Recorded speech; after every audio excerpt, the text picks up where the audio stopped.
Practice makes perfect, they say, especially in regards to any skill. And I was out of practice. The best thing an artist can do for themselves to keep the creative juices flowing is to keep drawing, keep creating, keep making.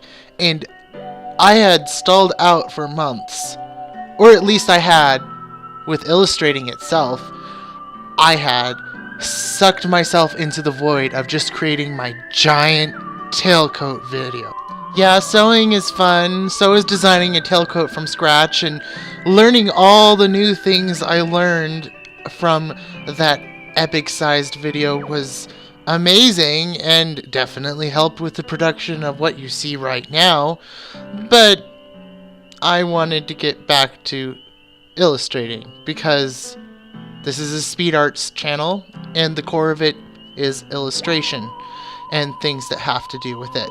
So I got out my cold pressed watercolor paper and I started going at this image. I did the under image with just some basic graphite, and then I went over it on an inking step like you do with a comic strip. Now, most inking steps are done with preloaded cartridge pens designed for inking, but I decided to use a speedball dip pen for inking this image, and then I decided to add some gray tones, hoping they would peek through whatever I decided to use as pops of color on the final layer, which later I decided would be the Sharpies you see, and help just add a little more body and tone to it. It didn't quite work as well as I hoped because the Sharpies are just so opaque, but it definitely did help a little with just the design and planning. Even though it got a bit covered up later, I was able to better apply the color overall because I had a better sense of space already pre-established in a visual manner on the overall form of this image. And then I got out my Sharpies and I started to apply them. So I started out with just the person, just trying to figure out the best way to go about blending the Sharpies and what methods worked best with them. Cross-hatching worked surprisingly well. So did the stippling, which is essentially a bunch of dots with different levels of spacing, which is used for the carpet.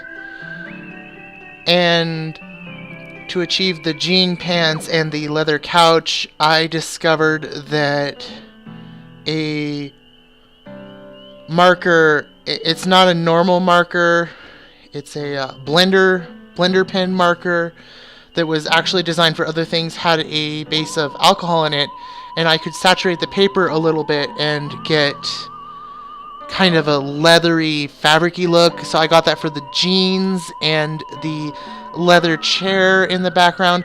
But I also discovered in that moment that I was going to have a bleeding problem because it kind of oversaturated the area and it went beyond the lines that I wanted it to be on. So I invested in a fun new white pen tool. You'll see me clean up the edges around the back of the leather chair and later on the little desk in front of, no, well, it's not really a desk, little table thing in front of the red couch.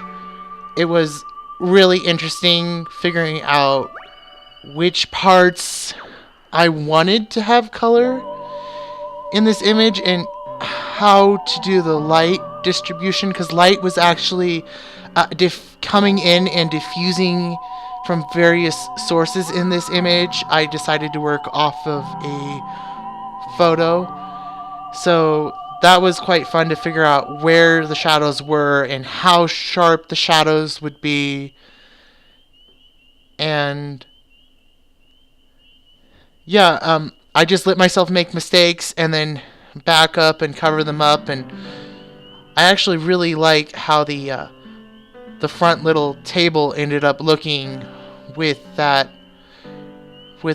really oversaturated colors I put in, and then deciding I didn't like it, and then putting the white kind of almost paint pen over it.